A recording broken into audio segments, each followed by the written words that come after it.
this all on my own. No, I know I'm no Superman. I'm no Superman. Hand hygiene. A healthcare worker or trainee's hand hygiene techniques should always be implemented prior to touching their patient, prior to a clean or aseptic procedure, after touching their patient, after being at risk for exposure to body fluids, and even after touching their patient's immediate surroundings. Applying a palmful of the alcohol formula in a cupped hand, covering all surfaces, rubbing the hands from palm to palm, rubbing the right palm over the left dorsum with fingers interlaced and vice versa, rubbing from palm to palm with fingers interlaced, rubbing the backs of the fingers to opposing palms with interlocked fingers, rotational rubbing of the left thumb clasped in the right palm and vice versa, rotational rubbing backwards and forwards with clasped fingers of the right hand in the left palm and vice versa. The general examination.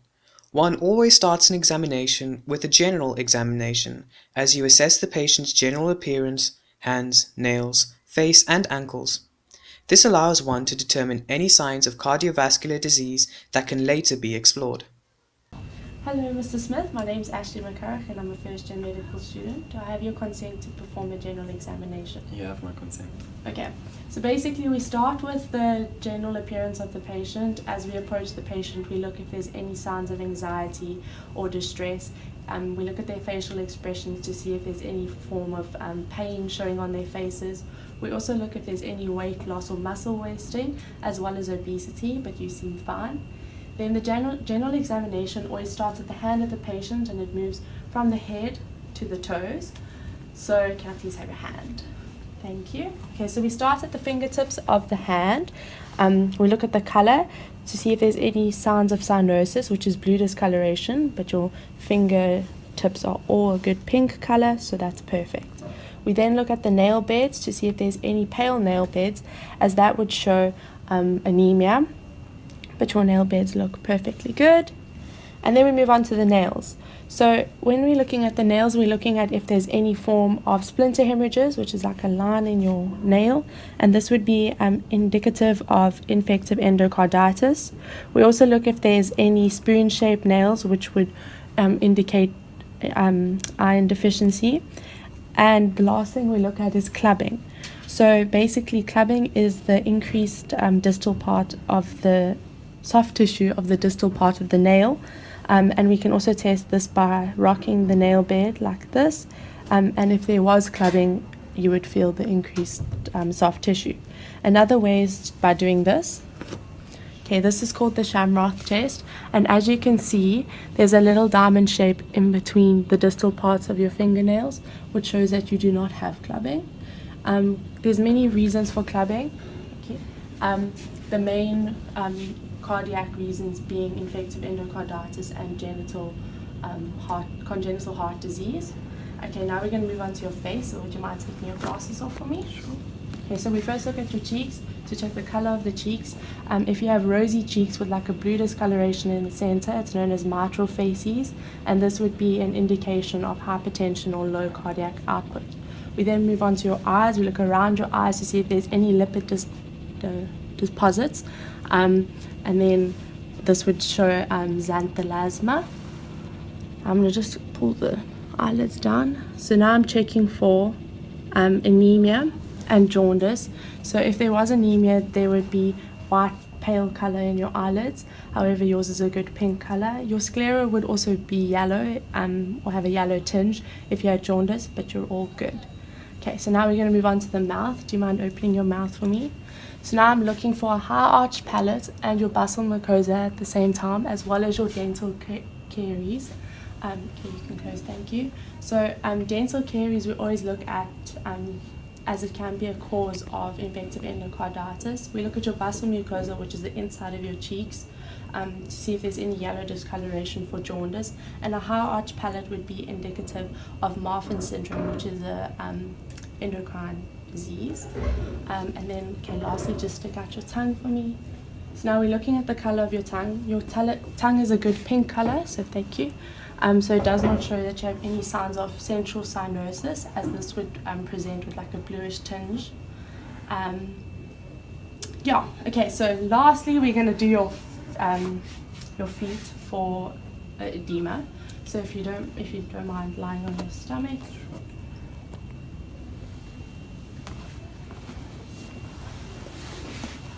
So I'm going to press down on your ankles for 4 seconds, release for 4 seconds, and then we're going to see if the pit goes away. If it doesn't go away, it's a sign of pitting edema.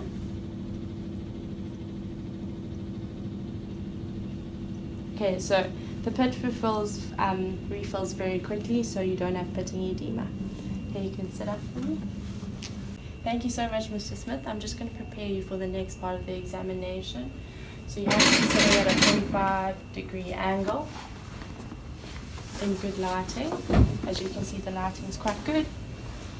And you have to be exposed from the waist up, so basically your chest and your neck have to be exposed. Thank you so much. Jugular venous pressure.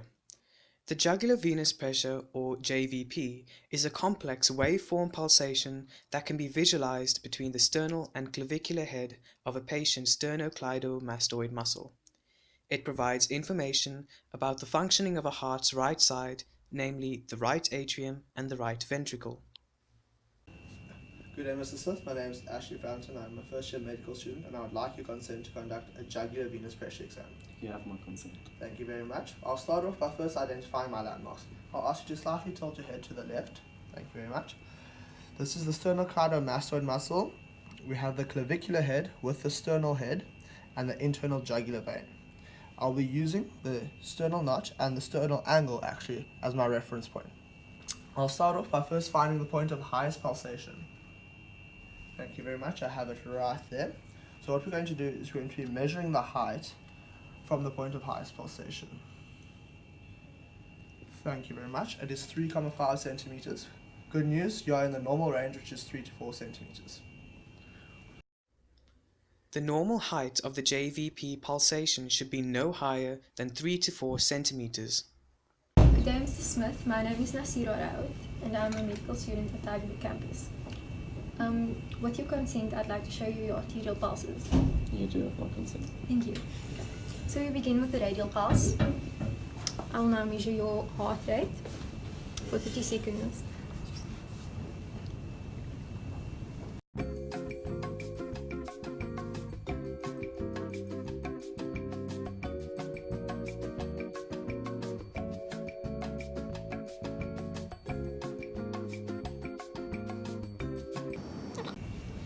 We have a heart rate of 84, which is a good heart rate because it's between the bracket of 60 and 100 beats per minute, which means you are a fit and healthy person. Okay. Your next arterial pulse is the brachial. Just flex your arm for me. Thank you. So your brachial pulse over here. The next arterial pulse is your carotid, slightly to the left for me. Thank you. So over here.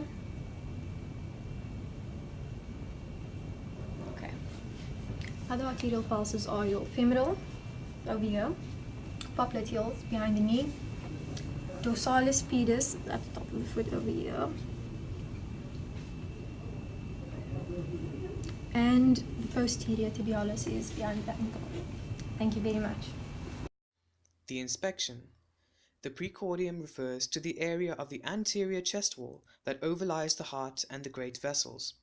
The inspection of the precordium aims to identify any clinically significant features of the area at a glance. Remember, the apex beat is the most lateral and inferior point where the cardiac impulse is palpable and visible with each systole. Hi, my name is Ruth Ankis. I am a first-year medical student. I'd like to perform an inspection on you. Is that okay with you, Mr. Smith? That's okay. Cool. So what I will do is be starting with the skin. I will check if there are any skin lesions or scars. Generally, if the patient has had a pulmonary bypass, we would have a medial stenotomy located over here, or any location of pacemakers, which would be located either on the left or the right pectoral muscle just below the clavicle. Right, but as you can see on my patient, Mr. Smith, there's no signs of any lesions or scars on your chest. Right, we're moving to the shape of the chest. The shape of your chest should be twice the width and once the depth, and as you can see, again, a perfectly normal shape of your chest. Lastly, I'll be inspecting for the apex beat. So what I will do is just try to find the visible pulsation on your chest, as I can see it over here. So generally your apex beat should be located 1 centimeter medial to your midclavicular line at the 5th intercostal space, and as I located already, your apex beat is in the right location.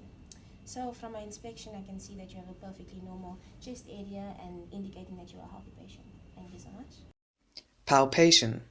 Palpation refers to examining the body using sense of touch to determine the characteristics of tissues and organs. Palpation of the heart's apex beat and heart valves follow. Landmarks for palpating the apex beat include the sternal notch, sternal angle, second left intercostal space, and the left midclavicular line. It is important to note that the patient needs to lie flat on the bed at a 45-degree angle, and a normal apex beat will gently lift the palpating fingers. Good morning, I'm Lisa Bishop, a first year medical student. May I please locate your apex beat? Yes, you will. Okay, so I'll first look for it. In some patients it is visible. Okay, I think I found it. Okay, yes. I will now use your landmarks to find your apex beat. Use your sternal notch. Slide down from there till I find your first bump, which is the angle of Louis, which is in line with your second rib.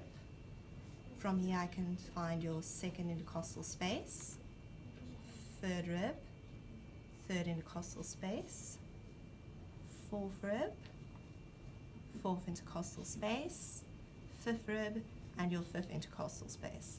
I will now palpate over this general area with a flat palm to feel for your apex beat and use my fingers to find the point of maximum pulsation.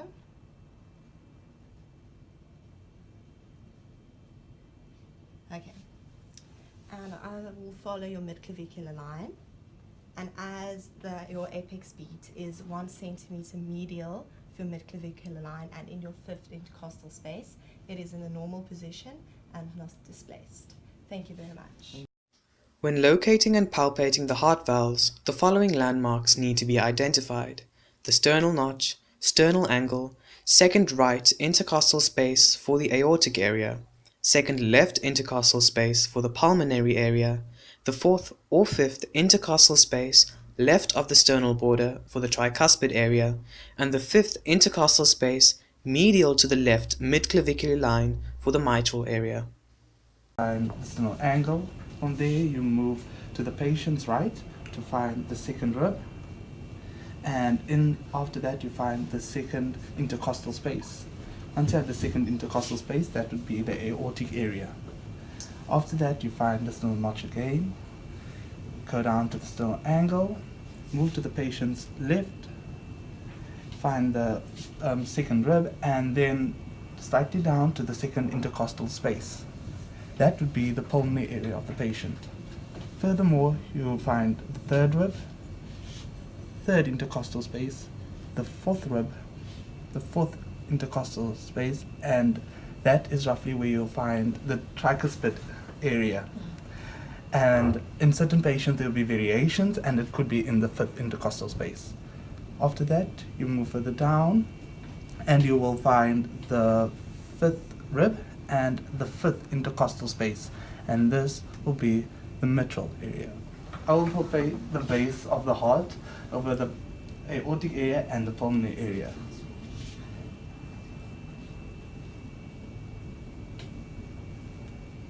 This will help determine whether the patient has any heaves or thrills.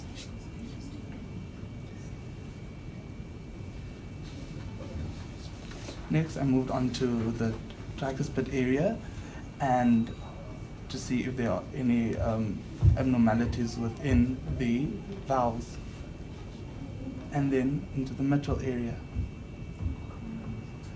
When palpating for heaves, your hand will lift off the chest, and when palpating for thrills, you will feel a slight vibration similar to a cat's purr. Percussion. One percusses the human body to determine the size, consistency, and borders of the body organs, and to determine presence or absence of fluid in body areas. The percussion of the precordium first involves the identification of the following landmarks: the sternal notch, sternal angle, second left intercostal space, the left mid-clavicular line, and the second left intercostal space. On my intermediate phalanges. That's resonant. Move down to the third rib, then to the third intercostal space, and tap again. Resonance. Move down to the fourth rib, locate the fourth intercostal space, tap again. Slightly dull. Move down to the fifth rib, then locate the fifth intercostal space. That's dull. Right, so what we've done is we've located the inferior border of the heart.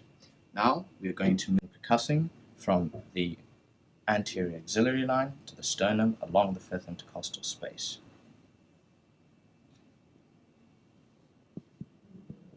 Resonant.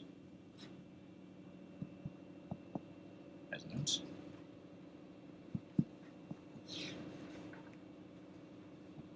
Dull. And if the distance between the sternum and the origin of the dull sound is less than 10.5 centimeters, that means you're within a healthy range in terms of heart size. Thank you very much. Good morning, Mr. Smith. I'm Nitesh Daya. I'm a first year medical student. May I please have your consent to auscultate you? You have my consent. Thank you very much. So first of all, we're going to walk you through your landmarks, starting here at the sternal notch. Great, and we're going to walk down to the angle of Louis. Great, and then across to your second rib, second intercostal space. This is where we'll find the pulmonary area. Third rib, third intercostal space, fourth rib, fourth intercostal space. This is where we'll find the tricuspid area. Fifth rib and fifth intercostal space where we'll find the mitral area. Now across to your right at the second intercostal space we'll find the aortic area. Great, so now down the mid-clavicular line, medially, we'll start at your mitral valve, and that'll be the first valve we'll be auscultating. Great. Right, may I please have your hand to inspect your radial pulse?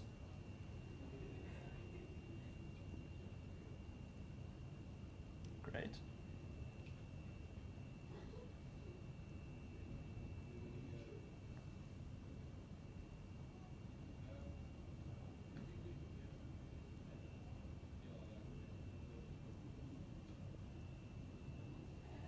Right. Good news, your S1 or lub is short and high pitched. The S2 or the dub is low pitched and longer. Your S1 is better heard at the mitral valve while the S2 is better heard at the aortic valve. Your pulses are synced with your radial pulse, and there are no murmurs or thrills heard in any of the valves. So you are all normal.